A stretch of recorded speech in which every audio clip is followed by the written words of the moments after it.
اس کی رحمت شامل حال ہو اور ہم صراط مستقیم پر ہوں، تو اس سے بڑی دولت اور کوئی نہیں ہے۔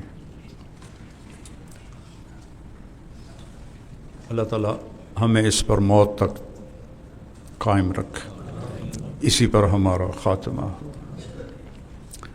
آپ غور کریں کہ کسی دعا کا مانگنا فرض نہیں ہے سوائے ہدایت کے۔ اہدنا الصراط المستقیم، ہر رکعت میں اور ہر قسم کی نماز، فرض، سنت، نفل، واجب، اہدنا الصراط المستقیم۔ اور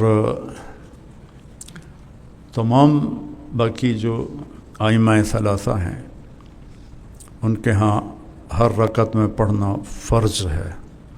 واجب کی اصطلاح احناف نے نکالی ہے، ہم سے زیادہ سمجھدار تھے لوگ، لیکن ہم رجال و نحن رجال، میری سمجھ میں واجب آج تک نہیں آیا۔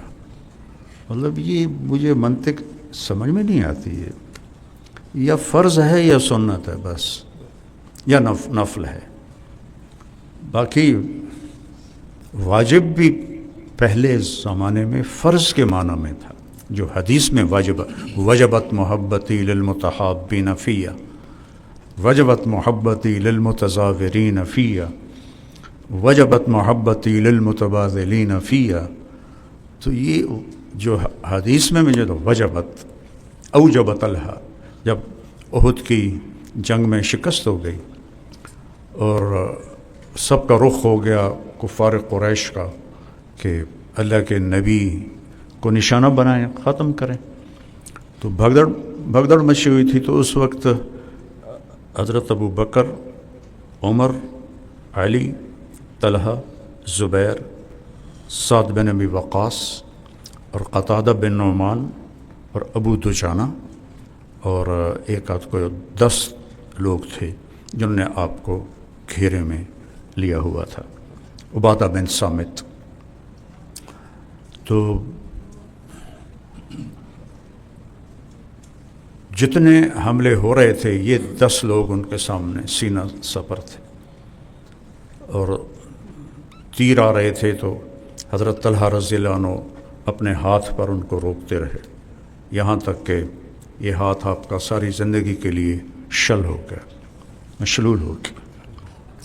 ایسی ایک بات یاد آ گئی، جب حضرت علی رضی اللہ تعالیٰ عنہ کی بیعت ہونے لگی تو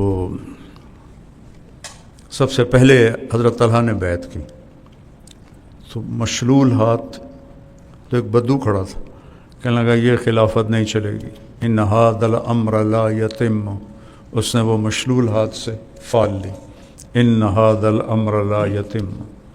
وہ ایسا ہی ہوا، ساری زندگی حضرت علی رضی اللہ تعالیٰ عنہ کی لڑتے ہی گزر گئی، دکھوں میں گزر گئی، داڑھی پکڑ کے کہتے تو کب رنگین ہوگی۔ جب وہ ایک دفعہ بیمار ہوئے تو کہا یا رسول اللہ لگتا ہے میرا وقت آ گیا، کہا نہیں، اس سے یہ رنگین ہوگی تو تیری موت ہوگی، اس لیے پھر وہ کہتے تھے تو کب رنگین ہوگی۔ تو وہ شل ہو گیا ان کا ہاتھ سارا۔ اور پھر قتادہ بن نعمان رضی اللہ تعالیٰ عنہ نے زرہ پہنی تھی، وہ آگے ہو گئے، تو وہ تیر ان کو لگ رہے تھے، زرہ پر تو اثر انداز نہیں ہو رہے تھے، لیکن ایک تیر آنکھ میں جا لگا، تو آنکھیں تو بند نہیں ہوتی، اتنا سوراخ ہوتا ہے، اندر چلا گیا، ایک دم خون سے چہرہ رنگین ہو گیا، اور وہ ایسے اللہ کے نبی کی طرف چہرہ کیا اور رونے لگے، یا رسول اللہ میری آنکھ چلی گئی۔ تو آپ نے فرمایا کیا چاہتے ہو، آنکھ چاہیے یا جنت چاہیے؟ کہا جی دونوں ہی چاہیے۔ اور کہا میری نئی شادی ہوئی ہے تو میری بیوی کو میں بہت برا لگوں گا اگر میری آنکھ نہیں ہوگی۔ تو یہ پتہ نہیں کہاں سے یاد آ گئی چیزیں آپ کی برکت سے۔ تو آپ بہت مسکرائے، آپ نے تیر نکالا اور اس کے جو تھا وہ لوہے کا پھالا، اس پر وہ سارا قیمہ بنا تھا، آپ نے اس کو اتار کے رکھا اپنی ہتھیلی پر، اور پھر اس کو یوں اٹھایا اور ان کی آنکھ میں رکھ کر اس پر اپنا ہاتھ رکھا، کہ اللہم اجعلھا احسن عینیہ، اور یوں ہاتھ کیا تو اس سے زیادہ چمکدار اور خوبصورت تھی. تو سعد بن ابی وقاص رضی اللہ عنہ کے بھائی عتبہ نے انہیں تھوڑا سا پیچھے سے پتھر پھینکا.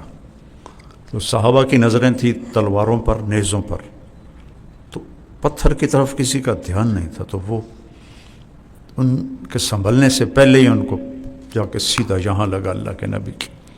تو آپ بے ہوش ہوئے اور پیچھے گر گئے، یہاں چوٹ لگی. تو اس سے یوں لگا جیسے آپ کی وفات ہوگی. تو یہ حضرات رونے لگے.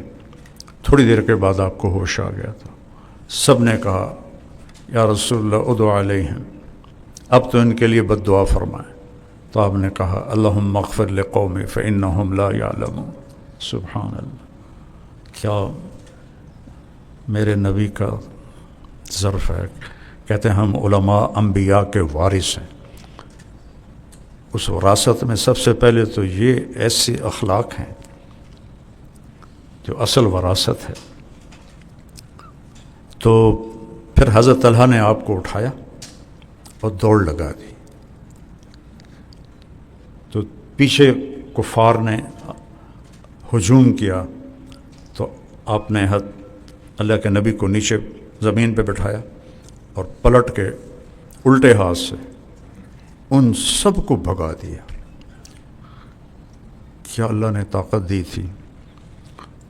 تو جب وہ بھاگ گئے اور آپ نے اٹھایا اللہ کے نبی کو تو کہا اوجبت لہا اوجبت لہا. اور تھوڑی دور گئے تو پیچھے پھر چڑھ گئے قریش. آپ نے پھر اللہ کے نبی کو بٹھایا، پھر ان سے لڑ کر اکیلے نے سب کو بھگا دی. اور پھر ان کو اٹھایا تو آپ نے کہا اوجبت لہا اوجبت لہا. اور تیسری دفعہ پہاڑ کے قریب ہو گئے تھے، پھر وہ چڑھ آئے، پھر ان کو بھگایا اور پھر اللہ کے نبی کو اٹھایا تھا. میں نے کہا اوجبت لہا اوجبت لہا. پھر وہ ان کو لے کر پہاڑ پہ چڑھ گئے. آگے وہ شگاف تھا، اس میں آپ کے چڑھنے کی ہمت نہیں تھی. تو پھر حضرت طلحہ نے آپ کو اپنی پیٹھ پہ بٹھا کر اوپر اٹھے اور تو آپ کے ہاتھ اندر پہنچ گئے اس غار کے. تو پھر آپ نے اس کے سہارے سے اندر تشریف لے گئے. تو اس طرح باقی صحابہ بھی پھر جمع ہو گئے. تو ابو سفیان رضی اللہ عنہ آئے کہ اثم محمد. آپ نے کہا خاموش رہنا، بولے کوئی نہ. پھر کہا اثم ابو بکر. پھر آپ نے کہا اثم عمر. تو آپ نے کہا خاموش. حضرت عمر خاموش نہیں رہے. اس نے نعرہ لگایا اولو حبل، کہ ہم سارے زندہ ہیں. اللہ اعلیٰ، تمہارا حبل اعلیٰ نہیں، ہمارا اللہ اعلیٰ ہے. اللہ اعلیٰ و اکبر. تو واجب کی طفیل یہ ایک کافی اچھی بات سامنے آ گئی. ہدایت مانگنا فرض ہے. اور قرآن کیسے دعویٰ کرتا ہے ھذا ھدیٰ ھذا ھدیٰ. جیسے میں کہا کرتا ہوں کہ اللہ نے مجھے قرآن کے لہجے سمجھائے ہیں. پتہ نہیں کہاں سے یہ اللہ کی طرح یہ ہے ھذا ھدیٰ. یہ ایک کہنے والا چیلنج کر رہا ھذا ھدیٰ، یہی ہے اور کوئی نہیں. خدا ہادی نہیں کہا، خدا مبالغے کے ساتھ کہ یہ خود مجسم ہدایت ہے. ان ھذا القرآن یہدی بھی آتا ہے، لیکن یہاں جو طاقت ہے جاسیہ میں ھذا ھدیٰ نہیں ہے، ھذا ھدیٰ. ایک کہنے والے کے بول میں طاقت بھی ہے اور تکبر بھی ہے اور زور بھی ہے. یہی ہے، یہ تو خود مجسم ہدا ہے. تو اس سے ہدایت کیسے نہیں ملے گی؟ یہی تو ہدایت کا راستہ ہے. تو ہم سب اس کے محتاج ہیں. اور ہدا میں نے کافی پرانی بات ہے، میں نے کہا یہ ہدا ہدایت ہدایت اس کو لغت میں تو دیکھوں کہ کیا مطلب ہے. تو آخر میں جا کے ایک مطلب لکھا ہوا تھا، سمندر میں سے نکلی ہوئی پہاڑ کی چٹان جو روشن ہوتی ہے، تو اس سے مجھے اگلی بات تاریخ کی برکت سے سمجھ میں آئی. وہاں کچھ نہیں آگے لکھا ہو. پہاڑ، جتنے پہاڑ دنیا زمین پر ہیں اس سے زیادہ سمندر میں ہیں. ہمالیہ سے بڑے پہاڑ سمندر میں ہیں. یہ تو زمین پر بڑا پہاڑ ہمالیہ ہے، اور زمین ہے 29% اور سمندر ہے 71%. تو اس میں پہاڑوں کے سلسلے ہیں. تو اس میں کچھ چوٹیاں پانی سے باہر نکلی ہوتی ہیں، ان کو ہدا کہتے ہیں. آگے بات کیسے جڑی کہ عرب سمندری سفر سے گھبراتے تھے بہت کم، چونکہ صحرا کے لوگ تھے.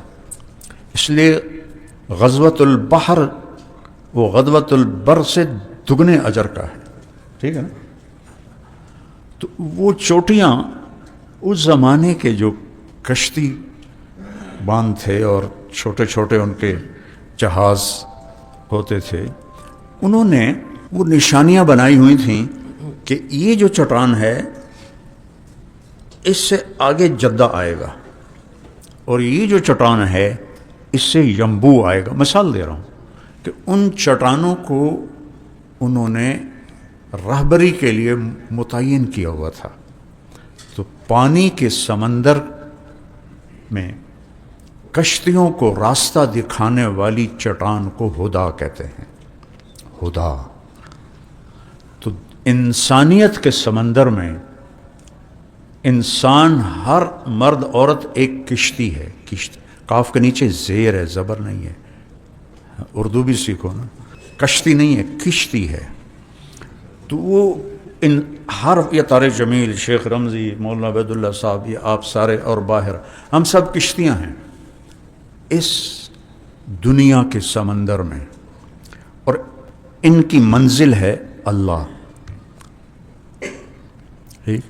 یا ابن آدم اطلبنی، وعدہ کیا ہے؟ تجدنی، ان وجدتنی وجدت کل شیء وان فتنی فاتک کل شیء وانا خیر لک من کل شیء. تو ان سب کشتیوں کا جو